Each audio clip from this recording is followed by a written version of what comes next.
कल हम लोग पढ़े थे अगले वीडियो में यहाँ पर पावर इन पैरेलल सर्किट में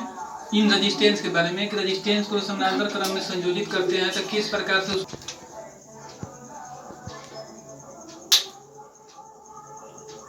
पावर इन पैरेलल सर्किट में अगले वीडियो में हम लोग पढ़े थे रेजिस्टेंस के बारे में कि समानांतर क्रम में जब रेजिस्टेंस को संयोजित करते हैं तो उसका रेजिस्टेंस का मान में क्या प्रभाव पड़ता है और उसके पावर को हम किस प्रकार से ज्ञात करते हैं। उसी प्रकार से हम आज पढ़ेंगे इंडक्टेंस के बारे में यानी प्रेरकत्व के बारे में कि अगर हम इंडक्टेंस प्रेरकत्व को समानांतर क्रम में संयोजित करते हैं तो उसके पावर पर क्या प्रभाव पड़ता है और प्रेरकत्व के मान में क्या प्रभाव होता है। तो जिस प्रकार से इन रेजिस्टेंस का मान में बढ़ोतरी होता है, कमी होता है, यानी छोटे वाले रेजिस्टेंस के मान से भी उस पूरे परिपथ का मान जो होता है कम होता है, उसी प्रकार से प्रेरकत्व का भी मान कम होता है।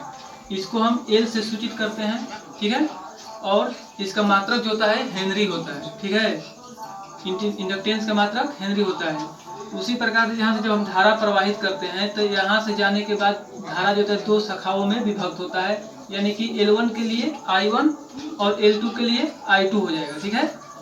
तो उसी प्रकार से हमारा I बराबर यानी कि टोटल IT भी लिख सकते हैं यहाँ पर, IT बराबर टोटल करंट बराबर यानी कि धारा का बंटवारा हो रहा है तो सेम रेजिस्टेंस जैसा इसमें धारा का बंटवारा होता है तो एक साथ जुटेगा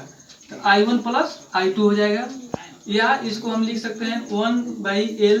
इंटीग्रेशन V इंटू dt बराबर क्या हो जाएगा 1/L1 इंटीग्रेशन या समाकलन भी इसको कह सकते हैं V into dt plus 1/L2 integration V into dt। तो यहाँ पर क्या होता है ये दोनों मान V इंटू dt दोनों का सेम होने के बाद क्या हो जाता है इसका मान जो होता है एक हो जाता है और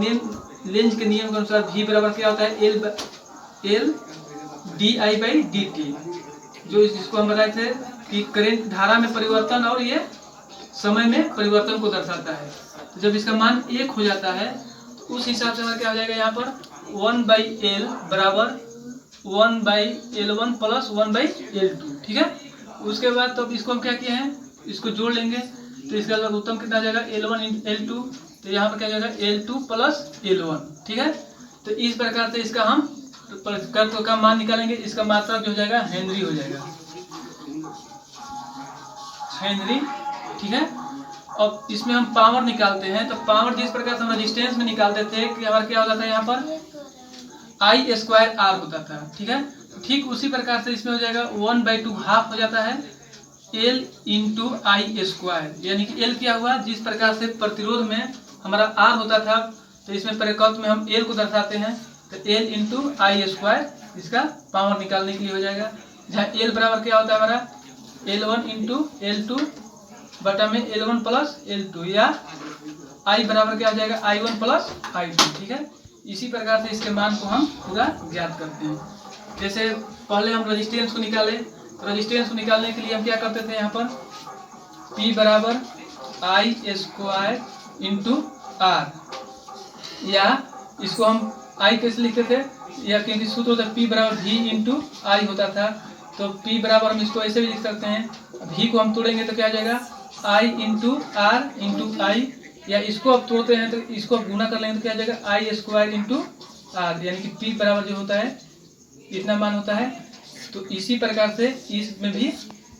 L बराबर L into half L into I² होता है, इसका भी मात्रक जो होगा वाट होगा। यानी कि कहीं पर भी करंट के पावर के मान को हम निकालते हैं शक्ति को ज्ञात करते हैं उसका मात्रक हमेशा वाट ही होता है। यानी कि जिस प्रकार से रेजिस्टेंस कार्य करता है इस परिपथ ऐसी परिपथ में उसी प्रकार से